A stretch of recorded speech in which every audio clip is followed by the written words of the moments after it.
Sanibonani. Ninjani niyaphila bafowethu? Let's hope niyaphila. Mfowethu Mkhonzo nibingelelayo nge-Freedom Day. Asibonga kakhulu, sithembe niyaphila, sithembe nokuthi ama-holiday asaniphethe kahle. Nisalijabulela nosuku lwe-Freedom Day. Siyabonga kakhulu. Ake ngamukela onke ama-new subscribers ku-YouTube nama-new followers ku-TikTok. Ngithi ngiyanamukela nonke bafowethu. Bese ngicela nabo bonke nje abaview ama-videos ukuthi if bengaka subscribe, ngicela ba-subscribe baphinde ba-follow na TikTok. Ngiyabonga. Ubaba uPresident Zuma ngicanti namhlanje simbonile ethula inkulumo ngoSolomon Mahlangu. Sisazokhuluma ngayo okuya phambili njengoba bekenza le lecture lapha ePitori. Siyabonga kakhulu, sizodlula lapho. Kodwa ke into nje ebalekile kule video namhlanje ukwenza i-announcement isabalale, i-announcement eyenziwe i-MK Party namhlanje nje bakuyi-27 April.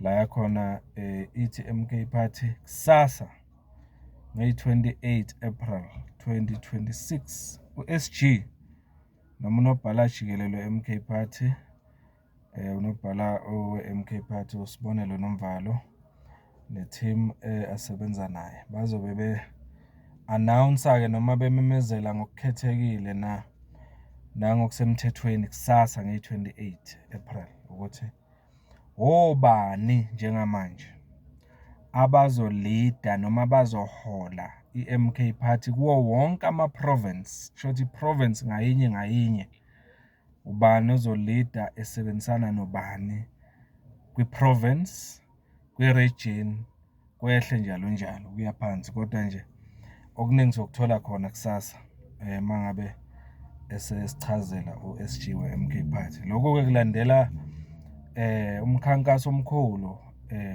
obofaka phakathi yena u-SG uNomvalo, President Zuma, ama-officials MK Party, National High Command nama-provincial leaders behlabenyuka beconsulta nama-regions MK Party. Kukhethwa ubuholi obuzohola i-MK Party njengoba sibhekwe kuma-elections.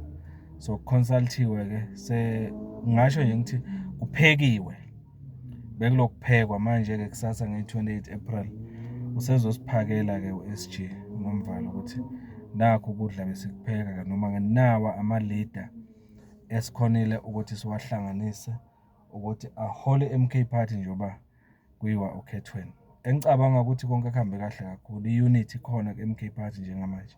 Sizoya okhethweni sibumbene siyinto eyodwa. Abantu lokhu bebakufuna bekufisa ukuthi ama-leaders awakhethwe ngale ndlela abafisa ngayo kuma-regions. Ngicanti kwenzekile, consultiwe bazidecidele abantu ukuthi naba abantu esifisa basihole njengoba siyokhethweni. Sozwa-ke uSibonelo Nomvalo esinikeza-ke leyo feedback kusasa nge-28 April. Asihlale silindile-ke sizwe ukuthi kuzomenyezelwa obani abazobe belida kuma-province. Siyabonga kakhulu bafethu. Yilezo nje indaba. Makuwukuthi awuyizwanga yizo lezi. Makuwukuthi bowuyizwile uzizwe kanjani, ungathini njengoba silindele lo suku lakusasa, ithini anticipation on your side. Mfoka Mkhonza-ke lo, siyabonga kakhulu, sihlangane kuma-video alandelayo. Ngicela niqhubeke nishare, subscribe and comment. Thank you.